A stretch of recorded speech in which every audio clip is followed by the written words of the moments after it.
one thing that it is your baby, as you said, and when you've been so involved at every minute level in terms of managing relationships and so forth, it is, of course, a lot to be present everywhere at all times, specifically when you have operations in so many different regions and countries. But do you find it hard to let go? Are you a very involved boss, or are you okay to sort of get the feedback from your? So I think I'd like to believe I'm fairly balanced, but of course that we need to check with the guys down.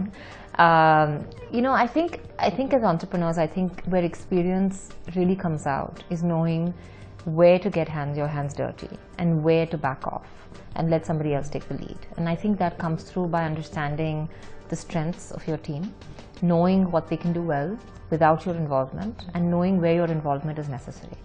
And you know, that I think comes, over time after knowing each other. Okay. So what I try to do is, and I hope I succeed, is sort of get involved in the areas that I believe I can really add value, and the areas where I feel somebody else can do it equally well or better than me, I let them be, and I let them take it forward, and I just try to keep sort of an overall management of the situation, that, you know, nothing new is springing out suddenly. So you take your holidays in the year? I do. You know, I spent the first, you know, 7, 8, 9 years working extremely hard. I mean, I literally eat, breathe, sleep Metropolis all the time. And it's, you know, it was sort of literally the DNA running in my veins. And the last couple of years, I've actually made a very conscious decision to, you know, balance things out. And you know, I'll work. Of course, we're all on our emails from 8 in the morning till 12 o'clock at night. But I'm not in the office, you know, more than 8 to 10 hours a day. I take my time off. I spend time personally, go on vacations, enjoy things outside work. Because I also think, and I encourage my team to do the same. I do not encourage spending 14 hours, 15 hours in the office. I don't believe it leads to a healthy lifestyle or a well-rounded individual. And I think both are very important to finally the health of an organization. So in the beginning years, of course, you went through a lot of challenges in terms of you were young, you're still young, but you were younger. You know, also being a young girl that was venturing into an area that was unknown to her in terms of the healthcare space. Yes, you had the finance background. So in terms of dealing with perceptions, in terms of dealing with people that were difficult or not taking you seriously, how did you manage? And, you know, give me an example of perhaps, you know, points in time where you really thought, is this going to work? How am I going to make this work? Or if you ever thought like that, you know? Many times. You know, we all have doubts at different stages of our lives about different things, and I've had my fair share. You know, I think anybody who starts working at a young age has the same problem.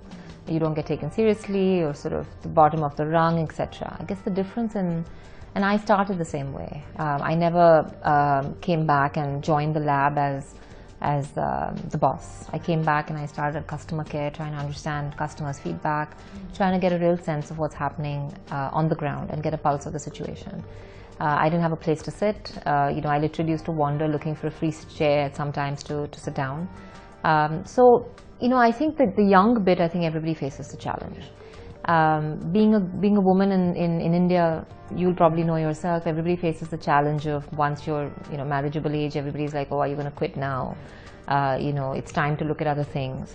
So I think these you know, perceptions or these biases, I think, plague all of us, right? I think the real challenge for me as a woman entrepreneur, I think, is really the lack of a support system in India. Unfortunately, we have very few women entrepreneurs in India who have reached and who have created some scale in their businesses. And once you reach and you create scale in your business, you're faced with all kinds of challenges, whether they're governmental, political, municipal, financial, all kinds of challenges that come your way come your way every day. For most men in India, they have the opportunity to pick up a phone, call one of their buddies that they've grown up with, because the likelihood is that they're all going to be in business as well. So you have people to reach out and get help from. Today, I think for a woman entrepreneur, that support system is not always there if you don't have a father, brother, uncle in the business family. So for me specifically, I think that was the challenge, that my father not being a businessman, us not coming from any business family, not having any uncles or cousins or brothers that I could reach out to. Really I had to figure out every step on my own. So I think the key for me has been to try and create that support system, which I haven't been sort of born with, but sort of artificially created. It takes a lot of guts as well to keep going, especially at times when you're hit by roadblocks consistently. And I'm sure, of course, your parents would have been very supportive, but it does still take a lot of courage to keep going. What was perhaps a moment when you thought, it's okay, this is it, this is going to work, and even if it's difficult, I know I'm on the right track? So I can't say it was any one moment, but I think it's a combination of lots of little moments. As you see little successes coming your way, you see a contract that you really wanted, being broken. You see a partner that you really wanted to come on board, and you see you've managed to convince him. You see private equity funding that you've sold your story to somebody, and somebody else believes in it. So there are lots of different moments, I think, that give you confidence that you're doing something right. Maybe not everything right, but you're somewhere on the right path, and somebody seems to believe in you. And you sort of keep moving along that path. And then, of course, once you start getting written about, you start getting, as an organization, you start getting talked about as a leader, you know that you've reached a place where, in your industry, to a large extent, you've now been counted as successful. And people are now trying to copy your model. I think that's when you sort of get a sense, okay, I've crossed that line.